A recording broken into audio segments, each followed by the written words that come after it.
What's up YouTube, Saf here on Super Saf TV, and today we have a very special unboxing of the OnePlus 5. One of the first in the world, so a thumbs up for that would be appreciated. Now, let's go ahead and get straight to it. So I've got a little bit of a special box here because, after all, I am Super Saf. But yours will be a little bit different and it's going to be the one that's inside this. So let's go ahead and open this one up. Ready for it, guys? So here we have firstly a few cases. So these are official OnePlus cases for the OnePlus 5. And you can go ahead and pick those up from the OnePlus website.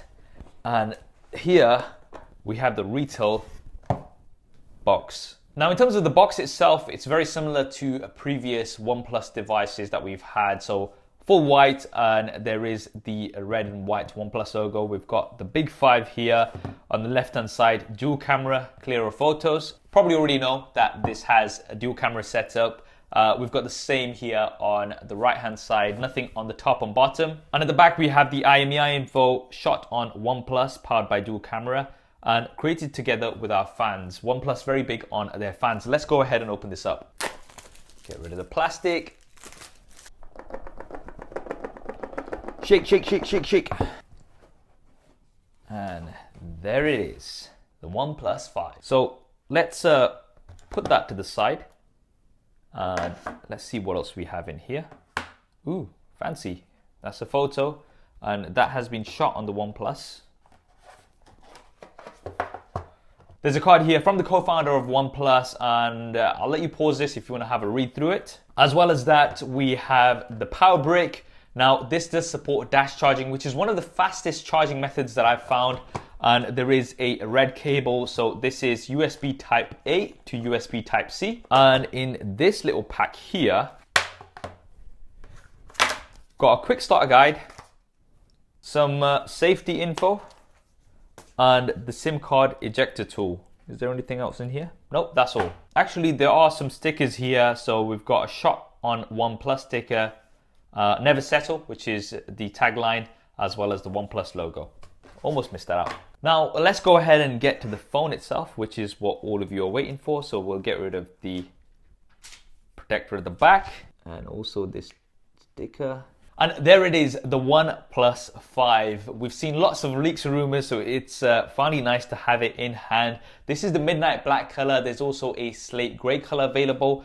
Let's power this on and then I'll talk you through it. So at the front, there is a 5.5 inch AMOLED display. So you're gonna get really nice deep blacks, but it is 1080p, so full HD. They've not gone for Quad HD. OnePlus haven't done that in the past, and it doesn't look like they're gonna be doing that anytime soon. 401 PPI is still pretty good though. At the top is an earpiece, some sensors, as well as a 16 megapixel front-facing camera with an f2.0 aperture and electronic image stabilization. We've also got a pre-applied screen protector on here, which is always a nice touch, and there is the fingerprint scanner here at the bottom, which is super fast, and from the previous OnePlus devices that I've tested, this is very fast and accurate. There are some capacitive buttons on the left and right, and you can customize these as well, so you can even switch to on-screen buttons if you so please to do so. On the top, we don't actually have anything, but you'll see that this is very thin. This is just 7.25 millimeters thin. This is the thinnest OnePlus device that we've had so far. At the bottom is a 3.5 millimeter headphone jack. I know a lot of you guys will be pleased that this is still here. There's a mic, there's a USB Type-C connector, and there is also a single bottom firing speaker. On the right hand side is a power button as well as the SIM card tray. This device, as previous OnePlus devices, does support dual SIM cards, so you can have 2 SIM cards active at the same time. I really like this feature, and I think more smartphones should definitely have it. It's very useful. But there is no space here for a micro SD card, so you cannot expand the storage on here. On the left-hand side is a volume rocker, and you've also got the OnePlus toggle switch, which is gonna let you switch between your different modes. I really do like this feature because, say your phone's in your pocket and you want to put it to do not disturb, you can easily do that by just feeling this toggle here. And I really think more manufacturers should adopt this as well. Now let's move on to the back. So we've got this nice matte black finish. There is the OnePlus logo here. And at the top is the brand new dual camera setup. So there's the primary camera, which is 16 megapixels and has an f1.7 aperture. But then we've got a secondary camera, which is 20 megapixels and it's a telephoto lens, so you can get 2 times zoom on here. This has an f2.6 aperture. As well as the zoom, you also have a portrait mode, so you can blur the background. Yes, I know a lot of you guys are going to be going crazy in the comments. We'll address this in a second. And you've also got a pro mode, so you can customize the settings and everything. And what's quite cool on here is you also have a histogram. So if you're somebody who's really into your photography, you're going to be able to go in and do lots of tweaks and things. And I know a lot of you guys want to see a camera comparison of this with some of the flagships. Which one of those you want to see super SAF style? Definitely drop that in the comments below. Now, there is no optical image stabilization this time around on the cameras. We've got electronic image stabilization. I'll see how well that works. I mean, there's other devices that have great cameras with no optical image stabilization. One example is the Google Pixel. So this still could be pretty promising. Now, for the operating system, you've got Oxygen OS on top of Android 7.1.1.